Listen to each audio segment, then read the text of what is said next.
Hello, my name is John Brink, and we are podcasting on the Brink from Central British Columbia, Canada. And for all those people watching us and saying, oh, we know where Canada is, British Columbia on the West Coast, right? Right, that's where it is. Today we got a very, very interesting guest. His name is Scott Abbott. And Scott is an architect, a builder, a custodian, a strong, resilient companies and leader with 30 years of experience launching, operating, and buying and selling businesses. It's going to be very interesting about that part. He has raised over $35 million in venture capital-led organizations that generated billions in sales, served thousands of clients, and hired hundreds of employees while learning just as much from his failures as his wins. The key is always experience. And that's the foundation. Scott is also an author, a coach, and a very, very interesting story. So Scott, welcome to the show, and let's start talking a little bit about your background. Where did it all start, and what were your education, and then as an architect, builder, custodian, and that brought you to entrepreneurship. Obviously, you're also an author, speaker, presenter, all of those things. Share the beginning with us and then take us forward, Scott. Well, thanks, John. Appreciate you, the show, and having me on today. Well, with all that said, and obviously there's a lot there, to sum it up, I was born in Fort Wayne, Indiana. You talk about people knowing where you're at. I'd be curious to see how many people know about Fort Wayne, Indiana. So I like to joke I'm just a farm boy from Indiana that had a couple of wonderful opportunities to work and live all over the world. Grew up overseas as part of my dad's career. Spent formative years, about 7 in London, a year in Paris, 3 in Madrid. And I think that set the stage for me being an entrepreneur, having to adapt and adopt and never knowing really what was going to happen, but you still got to move forward and commit. So I think that was a big impetus to becoming an entrepreneur, which I did for a couple of decades. Also was what's called an intrapreneur. So I was hired by a few multi-billion-dollar companies to come in and help them build startups within the organization, grow market share, introduce new products. So I've been fortunate to be on both sides of the classic startup grind, in the basement and the hallowed halls of big companies. And all that led to about 12 years ago, I started the first part of BOS-UP, which is to help coaches and companies leverage a tailored business operating system, along with coaching, and today especially the use of AI, but technology in particular, and help them work together to build, run, and scale great companies. And so our purpose, passion, and cause is to help individuals and organizations be their best, and along the same time, hopefully do so not only just in work and business, but in life. Exactly. I love it. So that then being said, Scott, is BOS-UP is one of the foundations for you now, as well as Straticos. What is Straticos all about? CEO Yeah, so of Straticos.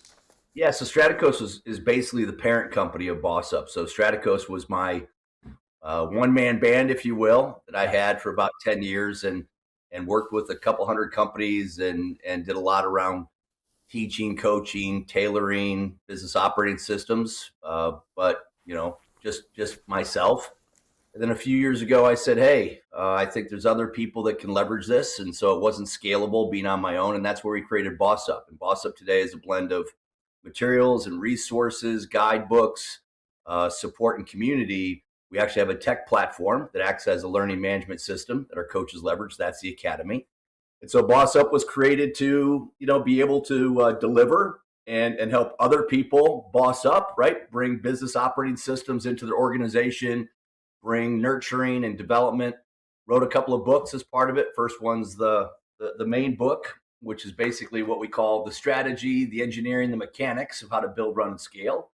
And then I just came out with a couple of months ago, BOS-UP Moments, which is really around the people side, how to Right. help individuals be their best and think about emotional intelligence and setting right boundaries and having the courage and mindfulness. So put those together. That's basically, along with my team and our other resources, that's the BOS-UP Coaching Solution and Academy. I like it. So they are available on Amazon and all the other platforms, I presume. Yes, sir. Yeah, and then the other part is with BOS-UP is that when I look at your bio, very interesting, architect, builder, and custodian. How do the three? I can see where they connect, but you studied architecture. Well, actually, we in our world we talk about helping people learn, leverage, and benefit from what we call the essential concepts, tools, and disciplines. Correct. So very candidly, architect, builder, custodian is more of a concept that if you're going to build a great business or a great life, first and foremost, to not screw up too much and waste money, time, effort, and energy, you want to architect. You want to make sure that the blueprints sound, that the specs are good, the parameters are good, right? Try to be intelligent about the goals you set, the planning you do, how you orchestrate and organize. So that's architecture. So it's, again, more of a concept. Builder, right? You got to physically produce. You got to make things happen. You got to put product in the world and have humans aligned and working together.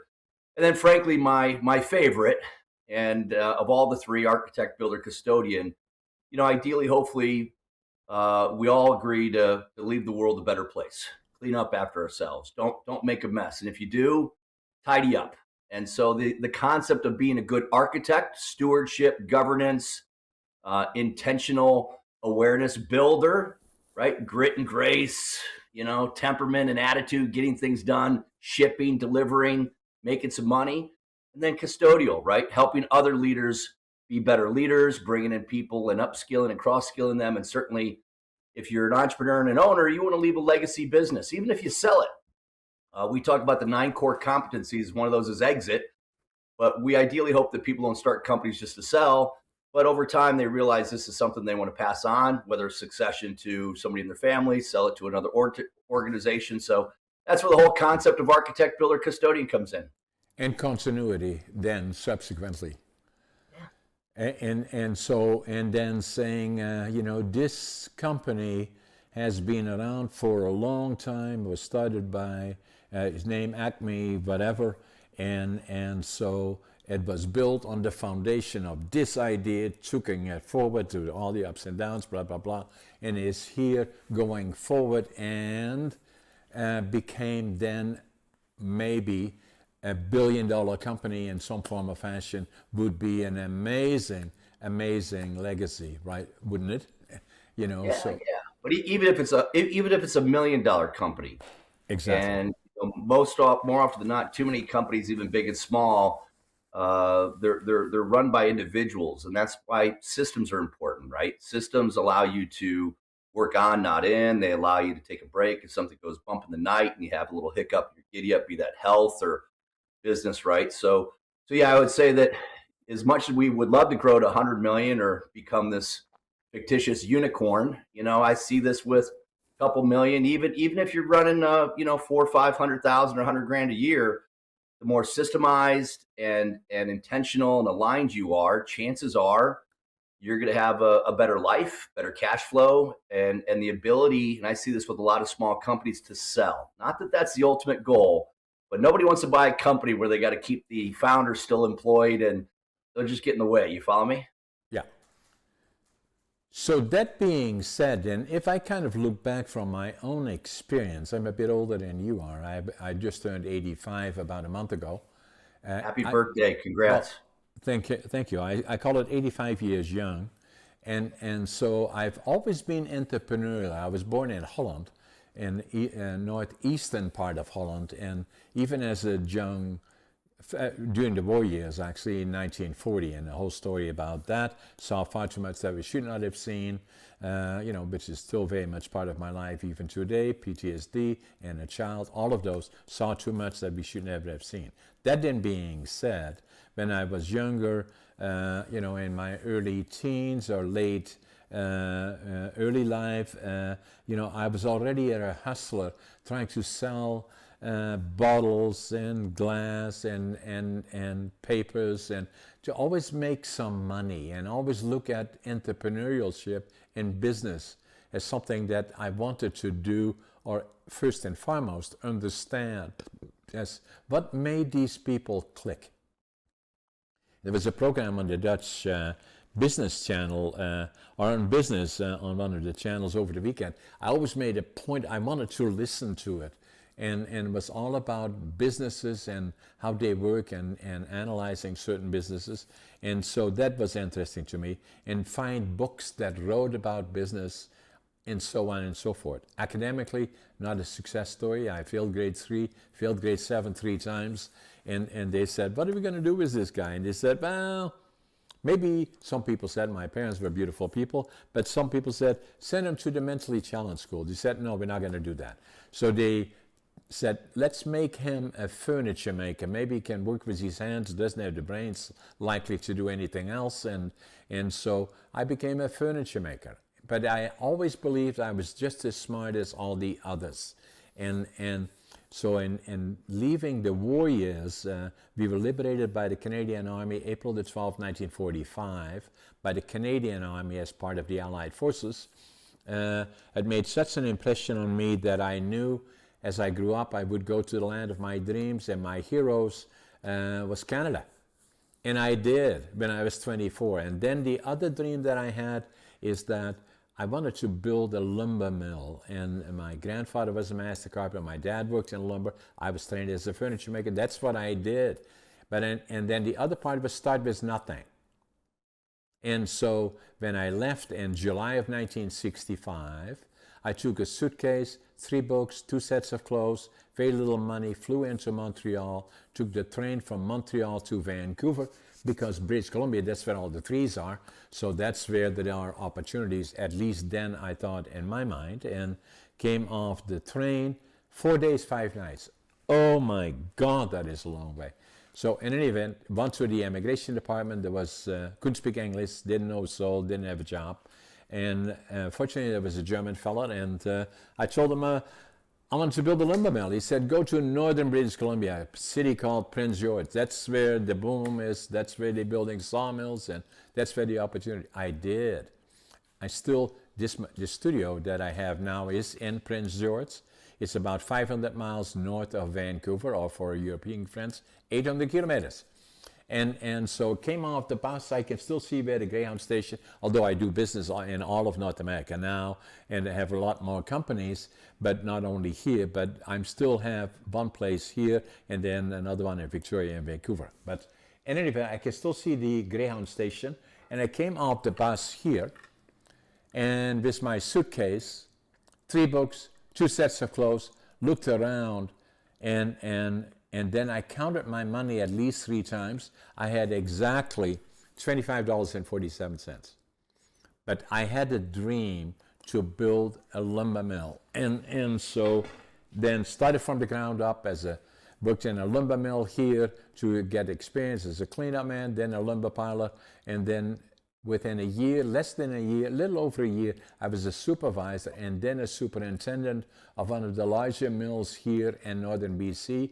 And then already after 2 years was a party to a small lumber mill in northern British Columbia, actually in the Yukon, right next to Alaska for the people that are listening to us. It was a small mill, and made a deal that if I managed the company for 5 years, I would get 1/3 ownership. But that didn't quite work out as I had in my mind. The owners didn't want to do what I wanted to do. I wanted to build a company that would be growing, and I managed it. Left there, started over here 10 years ago, started with a company called Brink Forest Products Ltd. 51 years ago, nearly 51 years ago. 50.6 months ago, actually. And started with 3 employees, a new concept, a new idea, and my experience from what I learned, not in the schooling that I got, the limited amount of schooling, but what I learned in real life by working and training as a furniture maker. It allowed me to see opportunity where for other people they didn't. The other benefit that I had is I've always been good at numbers. Even then, when I was grade 3, grade 7, I was always good at numbers, and I was a very good writer, but not a good reader. And then much later I found out about the fact that I was ADHD actually, and had dyslexia. Which then, and I wrote a book about that, actually the one book that I wrote is this one here, ADHD Unlocked, and came to the conclusion that it really was a superpower. Much later in life, actually I was diagnosed when I was 62 years old, ADHD, dyslexia, and then became a writer. I've written, working on my 6th book, and then built a number of companies, but my strength likely are that,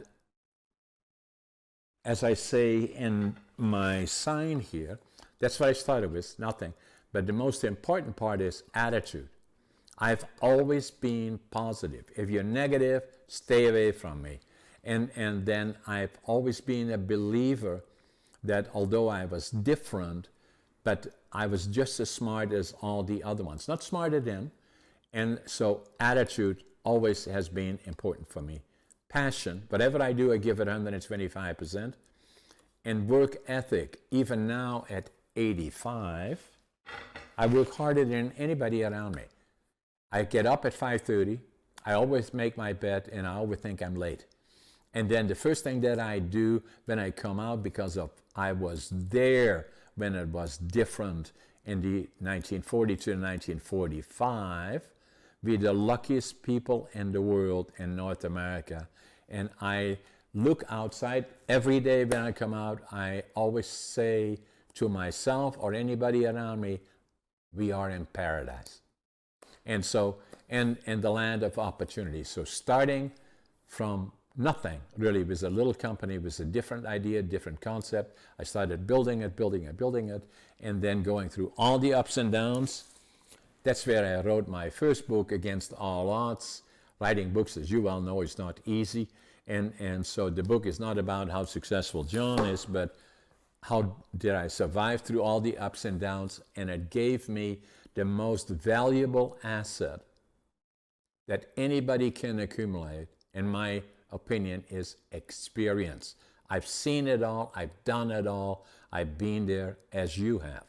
And so that now, and 2026, or the first quarter of 2026 and 2025, and all the time that I've been in business and building businesses, there has never been a time as challenging to me and my businesses working in North America than it is now, at this moment. In my opinion, looking forward to the world with all the challenges in Eastern Europe, thinking Russia, the Ukraine, looking at the Middle East, looking at South America, Venezuela comes to mind, looking at Korea, North Korea in particular, China, and all the other places. It is a challenge, but on the other hand, for me, challenges also means opportunity. So where do we go? Some of my companies right now, the one is, I have 4 silos. The one silo is lumber manufacturing. The other silo is warehousing, distribution, logistics. The 3rd silo is real estate, residential, commercial, and industrial. And the 4th silo is media, is being a presenter, then obviously writing books, and then the other one is being an actor, podcaster. And so, but still looking at, even at 85, say, where do we go from here? What will it look like? And I don't want to become political about it, but we're going through a difficult, challenging period, especially in the United States. We have been working and dealing with our friends in the United States for many, many years. The other close connection that I have to the United States is that for all the people watching us from around the world, it was in 1944, when I was 4 years old, is that the Allied forces landed in Normandy, the United States, Canada, and the UK. The United States went east and south, and then the Canadians went north through France, Belgium, Holland to the west coast, and pushed all the way to the northeastern part.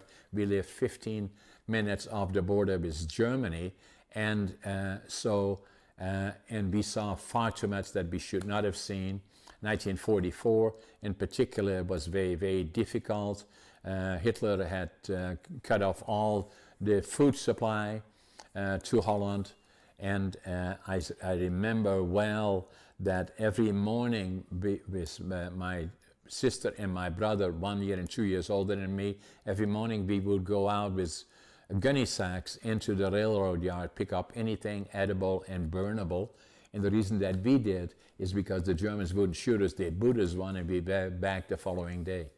The other part that is still very much part of my life, the winter of 1944-45 was the coldest on record, and it was the most difficult one. And so we as a family, my dad was drafted into the Dutch Army in April of 1940. And so the last time that he was seen was just before the bombing of Rotterdam, where Hitler didn't find that Holland capitulated quick enough for his liking, so he bombed the city, this amazing city of Rotterdam, the whole downtown core. And thousands of people died. And so for 5 years, my mom and Dan's 3 kids never knew if he survived or did not survive. So she was on her own, going through all the difficult periods. So it puts me in a perspective that I know that war is not, once the war is over, everything goes back to normal. It doesn't. And then at the same time, what is fearful to me is that a repeat of what happened in history, that dictators start pushing forward as Hitler did, saying Poland should be part of Germany, and then it was obvious that he would take the rest of Europe. And so I've seen it all, I've done it all, and it's still very much part of my life. And at the same time, looking at North America, I call it the land of opportunity. So many people from Europe came here to the United States and Canada and found success. I hope that we collectively around the world will become tolerant of being different in terms of either languages that we speak, culture that we have, religion, what it may be, or political structure, that at least it's all about everybody in the world, if they are here, Europe, Asia, wherever they are, in this simple, and I say that respectfully, life, having a family, trying to have a job, and keeping them healthy and together in peace and tranquility, relatively speaking, is the most important. I second that. Thank you. So it kind of gives you a bit of my background, Scott. Appreciate that. So the story that, from my perspective is what is important is that entrepreneurship has always been part of my life. And especially when things are challenging, it also means it's time of opportunity. And so, we are very, very fortunate. If I look at Canada, the United States, and Mexico, we have accumulation of all kinds of resources. May that be resources in terms of different areas that we need each other and working together. And as we are negotiating deals right now, Kuzma comes to mind, where we can work together, but not only being that, but also being an example to the rest of the world. in a time of opportunity. So my question to you would be is, how do you see it as to where we are now from a business perspective in particular, challenging also in the United States, but also in Canada, Mexico, and other places? Yeah, that's thank you for that insight, John. Appreciate and thankful for your story and your perspective. Yeah, I think there's plenty of challenges and opportunities. As the famed Winston Churchill once said, "Don't let a good crisis pass you by." And I think the opportunity in front of us. You talked about perspective and attitude. We have a framework inside of BOS-UP PAM, and it stands for perspective, attitude, aptitude, and mindfulness. And not to go all cliche, but the proverbial is the glass half full or half empty. Well, to your point, I think it's both. I kind of preach neither a cynic nor an optimist be, try to be positively pragmatic. And what I mean by that is, yeah, we have work to do. Yeah, we have challenges. Yeah, we have. But if we're positive about it, we look at it and say, okay, well, let's get our head around. And this is where AI does come in. And no doubt AI is part of the opportunity and the challenge in the world today. I've been in tech for 40 years, and I can tell you this is singularly unique in terms of what it will do with regards to the dynamics of the world. But I would just say, and again, back to what we do and where my passion is how do we harness energy? How do we overcome difficulties and conflict and challenges? How do we also, though, move forward? Right? If you're not growing, you're dying. And I mean, to your credit, you're building, prospering, and you're still learning and giving and sharing and being a student. Good on you. And so I think that's where we go from here. I think we, in the famous words of Arthur Ashe, to be successful, start where you are, use what you have, and basically get to work. Now, do we want to work with intentional organization and alignment and stewardship? Absolutely. Do we look at the world from an economic basis, back to your world in forestry and furniture and if you want to be analytical about it, I think there's a lot of sectors, trades, construction, infrastructure, building, both setting up new places and refurbishing. That could be almost a new golden frontier on the planet, not just in certain continents. Healthcare, longevity, hospitality. Don't let AI get the better of you and say it's only about tech. It's about the derivatives and how it can impact efficiencies, effectiveness of traditional businesses. So that's my way of saying, hey, I think there's a lot that we got to deal with, but we also got to make sure we don't get overwhelmed, that we compartmentalize, that we make sure that we put one foot in front of the other. And that's why I'm a fan of systems and the blend of purpose and profit and production and passion. I think that's the way we get through this, John. Yeah, and then staying, as you say, positive and looking forward, because as you said, that if it is challenges, then that also means there are opportunities. Just finding a way of how to go about that. And then the other part that my experience has been is, especially in entrepreneurship and building companies, right sizing is one of the biggest challenges, and because as you do, the structure will change, access to capital will change, and all of a sudden the whole management structure becomes then more important. And from your experience, my experience, there is nothing much more important than building the team surrounding you. Yeah, and in particular, to give Jim Collins credit, the right people in the right seats. And so a philosophy of ours is to, be lean, right? Lean is also a framework of methodology, Six Sigma, some of the famed architects like Drucker, Deming, Porter, back in the day, who really teed up the TQM movement. And so I think because of AI in particular, and to your point about the socioeconomics of today, no doubt we want everybody to be healthy, employed, and have a work-life harmony that is good.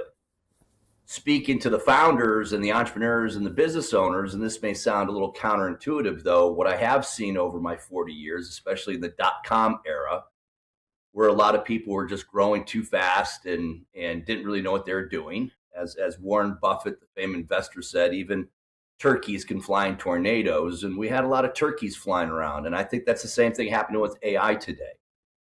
And so what you don't want to do is hire good people and then screw them over, because in 60, 90, days, let alone a year, right, you realize you didn't know what you're doing.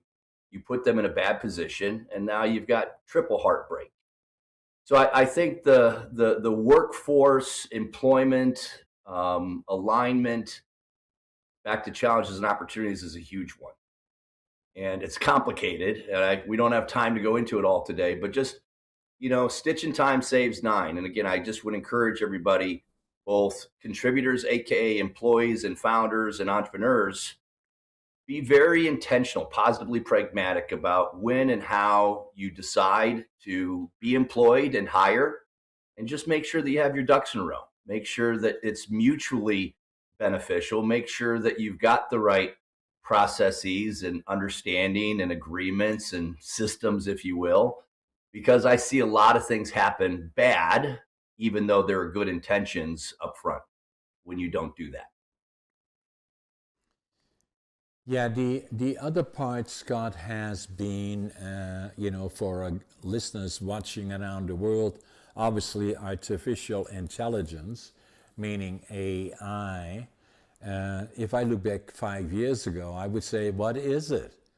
Or 6, 7 years ago. And then as we go further, it is already becoming virtually part of everybody's life, and if not yet, it will be in the future. So it changes potentially everything, as what happened to computers in the late 70s, early 80s.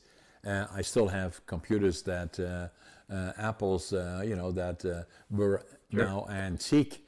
And then at the same time, I have an iPad, iPhone, that is virtually a computer, and it's the new G7 or 7, whatever it is. It's just like a computer, it has everything. And everything is changing so rapidly that, in terms of AI, it will become part of your life. It is already, to a certain extent. The genie does not go back in the bottle. It's far beyond that. It likely will be equal to, if not further than, the effect of computers on our lives, starting from the late 1970 to early 80s into where it is today, and it will go beyond that. But again, for the individuals seeking opportunity in terms of job choices, career choices, how will it be affected by AI will be a major, major question. And then the other part about it is that, again, looking at it, the strongest point that I believe I have for me is that the experience I have had over the last I started working when I was 12 and a half years old in a furniture factory, and so so I have well over 70 years of experience, but that has served me well. But the other part is looking forward as to where will the opportunities be as we go forward, and so what we likely know, and I like your opinion on it because it is part of what you do in terms of advising individuals, entrepreneurs of opportunity, or the ones that have already involved in whatever they do, in helping them to get clarity as to where are they, where should they be going, how do they get there, and what should they, the difficult decisions to make, that either because of not seeing it, understanding it, as to what is the changing times, as to where we go. One of the things that we know, AI probably will mean that, in my opinion at least, there be less jobs in a lot of areas, more free time probably for people to do things they like to do. the other part that I believe will become part of it, the medical system, usually throughout the world, very, very important again, is that, quality of life is critically important, and fitness is critically important. I wrote a book about that, actually. Living Young, Dying Old. That's a picture of me I'm the oldest competitive bodybuilder in North America. And so this book is about living young, dying old, how to thrive in your mid-80s. So quality of life is understanding is very, very critical, very, very important. Anything to do with that directly relating to AI likely will improve our lives. And if I'm looking at this looking forward, is saying, how can it benefit me meaning a general me, in terms of making sure that the last decade of my life in particular are going to be pleasurable, relatively speaking, as they are for me, and saying that the medical system in Canada is universal, but not very effective in the way, and I say it with respect, but as an observation.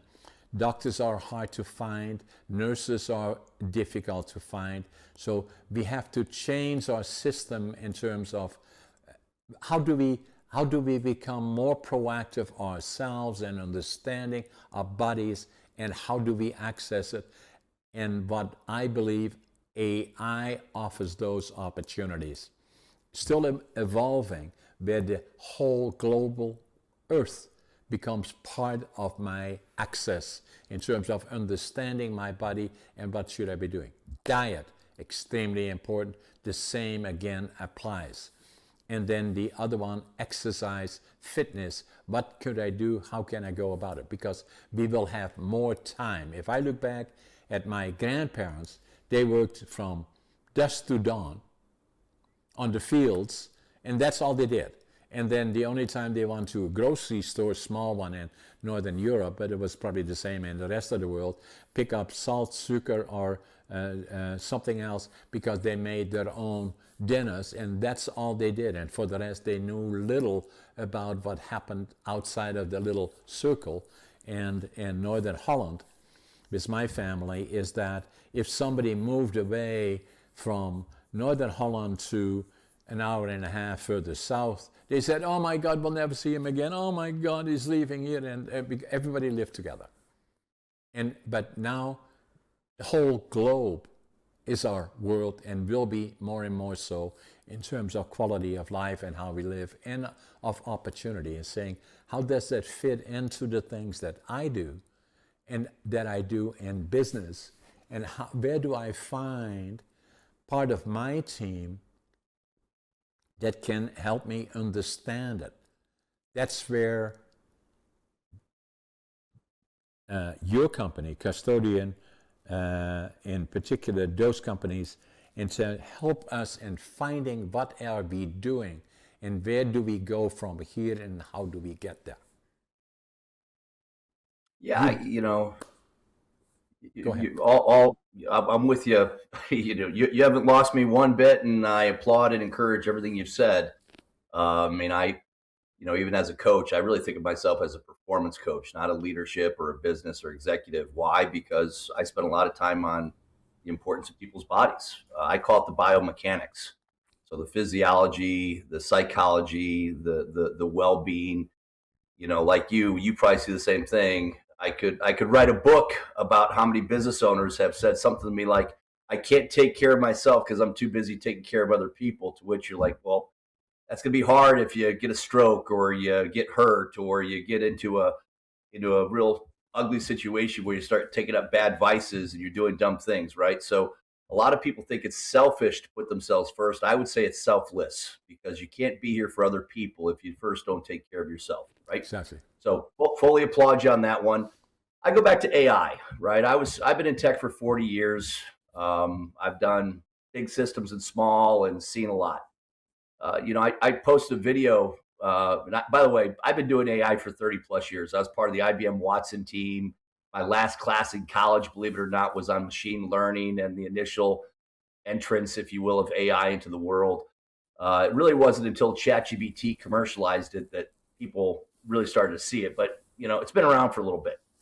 So I would say that about 2 years ago, I put together a video that said AI can give you 50 more IQ points, because at the end of the day, technology has always been about 4 levels. Number one, data. That's what I call the data processing back in the day. Then it migrated into information, right? Data without insight isn't information. Then it went to knowledge. We got knowledge workers, right? Information management. And ultimately, the final frontier is wisdom. And that's what you and I do for a little bit, right? You talk about experience. Our hope is that we can share insights that become other people's foresight, right? Because our hindsight provides that to them. You follow me? So I Exactly. think that's what AI does. And I'm a big fan of AI, and I'm certainly cautious, and I'll also share where I'm concerned and worried. But it just gives you that next level of cognitive insights and wisdom and critical thinking, back to your health. But without again, I admit I'm a systems guy, but good systems, and all systems are flawed. Let's be honest, because they're run by humans, and humans are flawed. But if you take AI with a systemic approach that says, hey, this is where I'm using it and why, this is how I deploy it for efficiency, effectiveness, and productivity. This is where I'm also, and I got to implore everybody, never let AI lead, and never let it follow. You start, you end. And if Yeah. you send anything out to the universe that does not have your thumbprint on it, shame on you. You can't let that happen for a Right. whole host of reasons. Right. But that in between, goodness gracious, the efficiencies, the insights, the wisdom that it can give you. You just shared a bunch of them around medicine and biophysical, and just in business as well. So that's why one of the things I think most people struggle with in Inside Moments, and sorry for doing this, but I Yeah. Yeah. feel compelled. We encourage journaling. I've been journaling for 30 years every Sunday, but we also show a way to bring AI into your journaling. So start getting comfortable with it, right? Don't be intimidated by it. Don't think right now that it's eating our brains and it's gonna, take over society. Not yet, at least. But find this groove, find this harmony between the good, and recognize that with anything good, there's always going to be some bad, just life and reality. And so, yeah, I think the ultimate goal we all have, John, if I can hear you correctly, is wouldn't it be great if how we live on planet Earth, the alignment between business, work, and life is good. That we are able to be our authentic self, and do so in an empathetic way, that we're getting along, right? And so I think there's this responsibility, and I think it's on. I get government to a degree. I'm a humanitarian capitalist, so I sit kind of in the middle. But I definitely think there's a mutual responsibility as the employers, the people that build, run, and scale. And I don't like hierarchical org charts. I prefer accountability charts. Let's just say those that have the ownership, and those that contribute. And we all have a fiduciary, let alone a human responsibility to grow and to learn and to be our best, and try to minimize the conflicts and the difficulties that we have, right? And that's where, again, I think AI and systems can come in. And it's why I'm passionate, because I think 4 out of 5 humans think of the opposite. They hear systems, they hear bureaucracy, red tape, they hear a lot of negative, not positive. And I think right now AI is still, and it's got a lot to prove, but you own it. And if you can at least realize that you're responsible for that ownership, things are a lot easier to swallow and to deal with. So we just got to help with some of the concepts and the mindsets and the perspectives of people. And I think if people can just try to sign up for that, things can get a lot better, a lot faster. And already that's happening with AI, because it is part of everybody's life. It will be even more so. It will not go back. So therefore it becomes, for even the layperson, you can be involved in AI. Just go to Google or any of the other major platforms and use it for what it is, even in your life, whatever that life may be. On the other hand, on business, it will become part of it more and more. It will, make some of the jobs not as dominant as they were before, but then it creates new opportunity. But the one thing that will not be replaced by AI or anybody else is experience. and then the other one is a clear foundation, as you already said, with BOS-UP, and other ones. And what I say, for me, always what it is: attitude, passion, work ethic. What will follow is success. And so whatever that may be to anyone, and make it have a sense of humor about things, But and then the other part, it's all about quality of life, and so in order to do that, understand your body, and then at the same time get exercise, and then all the other things will hopefully follow. Then Yeah, I couldn't agree more. I think if there's one, and I'm almost a bit of an activist on this. If there's one reality that I sort of joke with the younger people, give me the leap of faith, your Uncle Scott here. But Yeah. but if AI continues to do and does and can, it really implores us to be the best humans we can be. And one of my moments is humanization. And to do that, though, right, you've got to embrace some things that right now today seem a little difficult to a lot of people: dealing with conflict, setting good boundaries, finding this blend between courage and patience. And you follow me? So I think if anything, we're on a frontier that, yes, AI is going to do a lot of phenomenal things. And like always, there's going to be some bad things, but it really implores us to up our humanization, to up the way we act, and the way we think, and the way we behave, and the way we just exist, man. And that's, again, counterintuitive to a lot of people. That's both the input and the output that's got to be central to AI. Exactly. So that then being said, Scott, as you go forward, I'm optimistic about things. There is short periods of time that we're not overly happy with, either circumstance or politics or whatever it is. And I'm not talking about the US, I'm talking about Canada, Europe, and because I've been familiar with all of them, I had the benefit, as you did, by spending time obviously in Europe, which means all of Europe. Obviously still have a place in Holland, although I left there 60 years ago. I'm a Canadian. I'm proud of being a Canadian, but I'm globalist more than anything, and I'm interested what happens around the world, and that's a benefit to me, having had the experience. And at the same time, what has always been important in my life is giving back to communities. It's not about making a lot of money. That's not what it is. It's having enjoyment, being part of community, and giving back to community has always been important to me.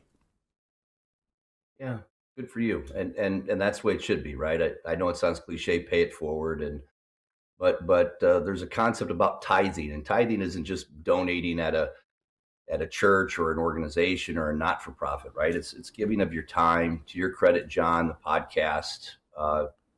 I used to have a podcast too, and I'm sure this isn't buying your new fancy sports car or paying for airplane tickets to Cabo, man. I get it, but I think you're again, if you're not learning and growing and continuing to be a better version, then that's unfortunate, because you should be doing that. So yeah, I think our concurrent responsibility and accountability to make things better the right way, and to do that, I just think, with all due respect to the Nike ad, just do it.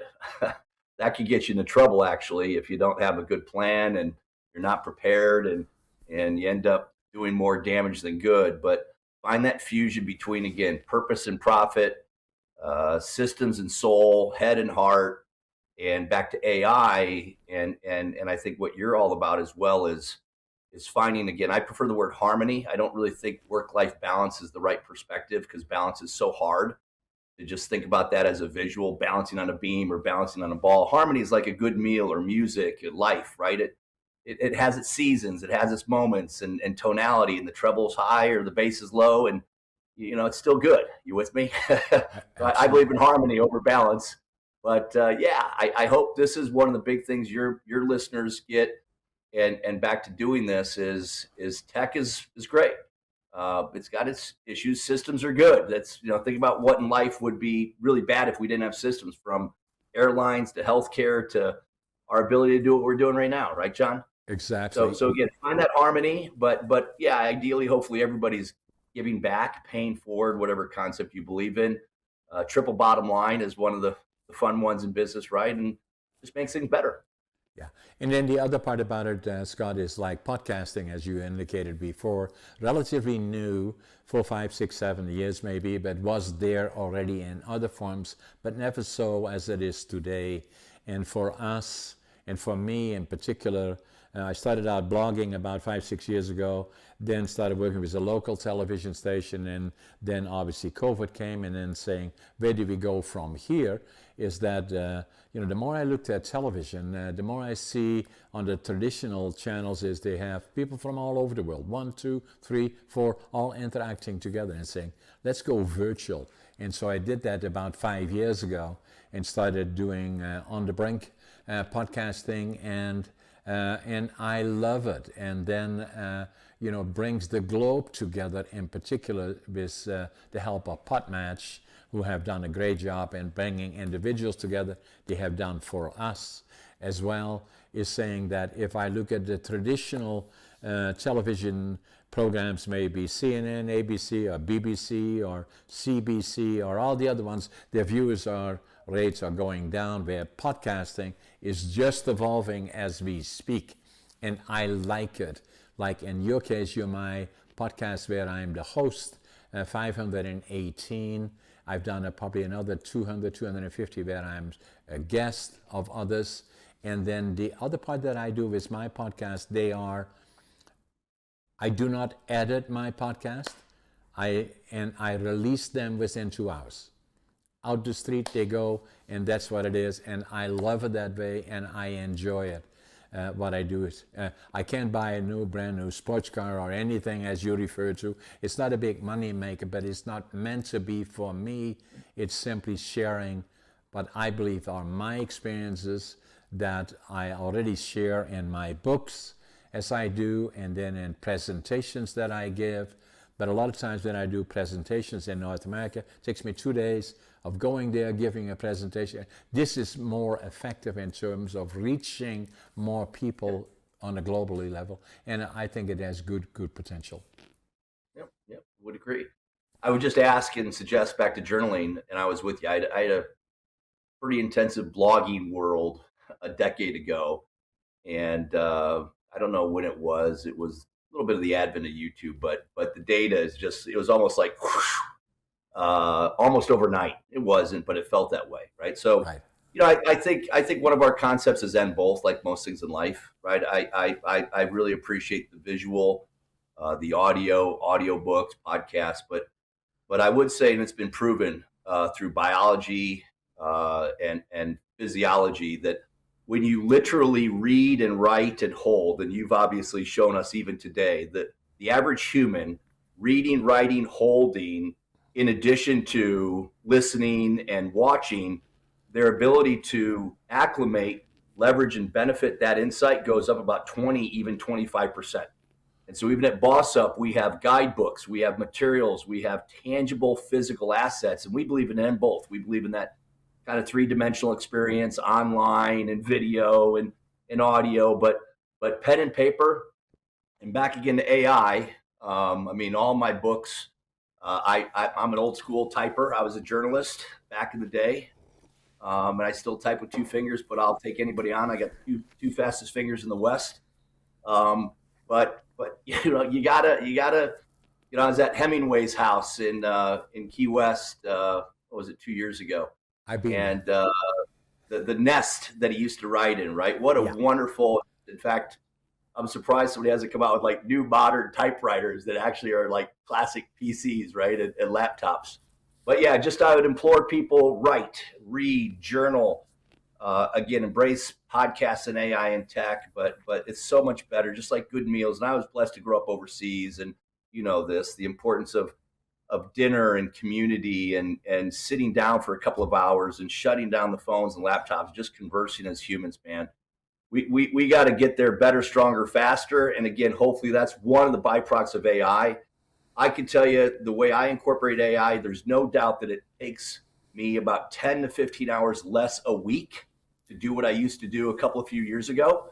And guess what I do at that time? I read, I write, I hang out, I drink, I eat, and I might even sneak in a little nap every now and then, John. Exactly. I'm a big napper. You Yeah. follow me? Yeah. I like it. So, Scott, then saying that for the people watching us that say I'm interested in getting advice from Scott, how do they go about getting to your website or access your books, or what do you suggest? Yeah, thanks for asking. A couple of ways. I'm on all the interwebs. Scott Abbott ABC. Probably my most time spent is on Instagram, then LinkedIn, and a little bit of this X. So Scott Abbott ABC. That's also my website where you can get all my companies and information and links to the books and the talks and everything else. ScottAbbottABC.com. And then if there are people out there who are interested, intrigued about BOS-UP, the Coaching Solution Academy, whether as a coach or an owner operator that wants to bring it in, we're on the World Wide Web at bossup.coach, bossup.work, bossup.academy. Google us, AI us. You can find us out there. Yeah, just not here to push anybody's buttons or to proposition, but if you have an inclination, get the book on Amazon, come out to Scott Abbott ABC. And if you like the BOS-UP side, check us out on BOS-UP through any of your AI agents or Google or the website. And you invite people from around the world or North America, mainly. Yeah. A lot of it. We actually have 75 coaches around the world today, part of our academy. Okay. We started bringing on coaches about a year and a half ago who are certified. We'll be up to about probably 100 to 150 by the end of this year. So again, we're adding coaches. Typically, those are independent business consultants, coaches, performance executive type leaders that want to become a solopreneur and go out on their own as a 1099 versus W-2. We work with companies all over the world. In terms of size, startup, small, mid-sized markets. But yeah, you've got a global reach. We're out there on planet Earth, and our materials and our resources translate into a lot of languages and a lot of lands. And it's part of the new world, incorporating AI and becoming global, virtual. All of the technologies that we know, relatively new to me and even to you to a certain extent, late 70s, early 80s computers, but adding all those new technologies, including podcasting, together, it's showing a picture of the new world where all of a sudden, where are you located now? I like your setting, actually. I like your doggy sitting just over your left shoulder. Harley and I went for a walk in the woods today, so we got in a good 4-mile walk. In fact, I think I have a little hat head. It's about 12 inches of snow out there. So I'm in central Indiana, just north of a little city by the name of Indianapolis. Yes. By the way, I've been to Vancouver a couple of times, one of my favorite cities too. We've spent a lot of time in Calgary and Toronto and Vancouver. I was just in Kelowna about a year ago. Yeah, close by for us. Did a talk out there. So appreciate the Canadian side of things, and I'm a big fan of Moosehead beer and back in the day, that's what we used to sell at a bar I worked at. So we're down here, but to your point, we're online, and yeah, I would agree with you on just everybody's be intentional about the fusion of good systems and also humanity, good use of AI and pick up a pen and paper and journal. Exactly. I know you're passionate about that too, John. I thank you for that. I am, so Scott, it was an amazing podcast. Thank you for being on my podcast. For all those people watching us that subscribe to our podcast, if you like what I'm doing and what Scott is doing, in particular, I'd like to see more of our candid conversations that we have about all this experience that Scott brought to the table around the world. Look at his books, get his books, they are available all over the place, or invite him or contact him if you need advice from one of his consultants in the BOS-UP concept in particular. He is available. And Scott, let's make sure that we stay in touch. Please, appreciate that. Okay, thanks Scott. Take care. S'il vous plaît. Parlez-vous français un petit peu? Un peu. Yeah, oui. Merci beaucoup. Merci beaucoup. Gracias. Yeah, gracias. Konnichiwa. I can throw a few more out there, but that's about it. Danke. Danke. Yes, 100%. Okay, Scott. Thanks, John. Take care. We'll meet again. Bye-bye.